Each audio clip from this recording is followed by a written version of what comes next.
হবিগঞ্জের রাজপথ রাঙানো হতেই কি উল্টে গেল ক্ষমতার সব হিসাব নিকাশ। ঠিক যে দিনটিতে রাজপথ উত্তপ্ত হলো, ঠিক সেই দিনেই প্রধানমন্ত্রী তারেক রহমানের সরাসরি হুঙ্কার, দেশে কোনো বিশৃঙ্খলা সহ্য করা হবে না।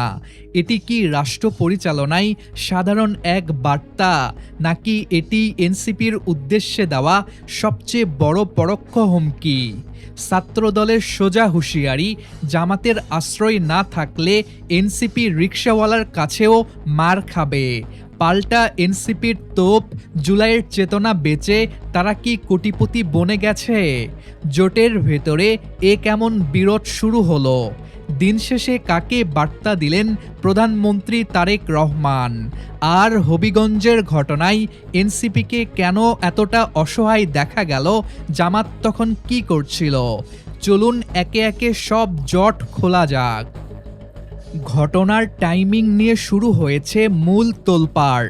হবিগঞ্জে এনসিপি ও স্থানীয় রাজনীতির মধ্যে যে নজিরবিহীন সংঘাতের সূচনা হয়, ঠিক সেই দিনেই প্রধানমন্ত্রী তারেক রহমান স্পষ্ট ভাষায় জানিয়ে দেন, দেশের মাটিতে কোনো প্রকার নৈরাজ্য বা বিশৃঙ্খলা বরদাস্ত করা হবে না।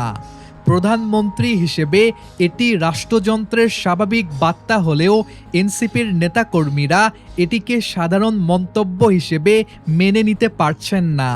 এনসিপি নেতাদের তীব্র অভিযোগ, হবিগঞ্জের থমথমে পরিস্থিতিতে প্রধানমন্ত্রী নির্দিষ্ট কোনো দলের নাম উচ্চারণ না করলেও তার এই বিশৃঙ্খলা ঠেকানোর বার্তাটি আদতে এনসিপির দিকেই ইঙ্গিত করে দেওয়া হয়েছে।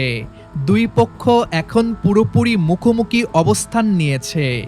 একদিকে রাষ্ট্র ক্ষমতার শীর্ষে থেকে প্রধানমন্ত্রীর কড়া শৃঙ্খলা রক্ষার বার্তা, অন্যদিকে রাজপথে নির্যাতিত দাবিকারী এনসিপির ভেতরে গভীর ক্ষোভ।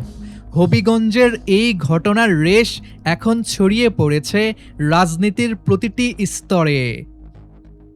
ঘটনার আগুনে ঘি ঢেলেছে ছাত্রদলের একাংশের নজিরবিহীন রাজনৈতিক আক্রমণ। এনসিপিকে ঘিরে ছাত্রদলের সাংগঠনিক বলয় থেকে যে ধরনের অভিযোগ ও বক্তব্য সামনে আসছে, তা রাজনীতির চরম অবক্ষয় নাকি তিক্ততার রূপপট, তা নিয়ে প্রশ্ন উঠছে।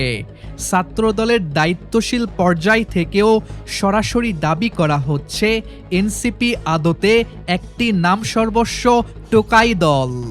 তাদের স্পষ্ট হুমকি, জামাতে ইসলামী যদি এনসিপির মাথার উপর থেকে তাদের সহায়তার হাত সরিয়ে নেয়, তবে এই দলটি রাজপথে একদিনও টিকে থাকতে পারবে না।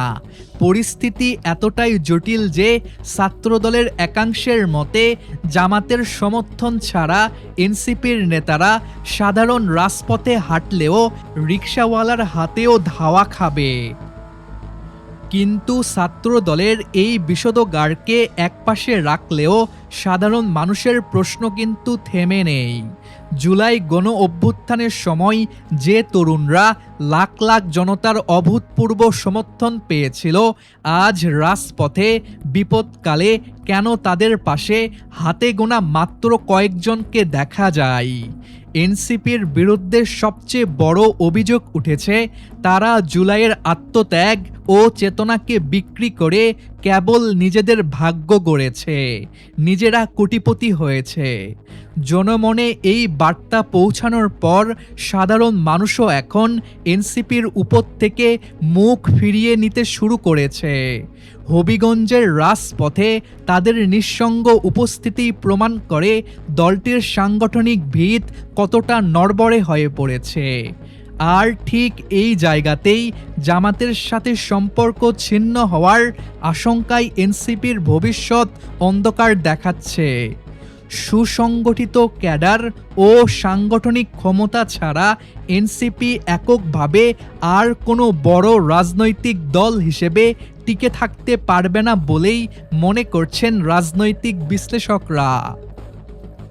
বর্তমানে রাজনীতি এমন এক মোড়ে দাঁড়িয়ে যেখানে যৌথ জোট থাকার পরও জামাত ও এনসিপির মধ্যকার সম্পর্ক এখন বিষাক্ত তিক্ততায় ভরা। যে কোনো মুহূর্তে আনুষ্ঠানিকভাবে এই জোট ভেঙে যাওয়ার চরম ইঙ্গিত মিলছে উভয় পক্ষ থেকেই।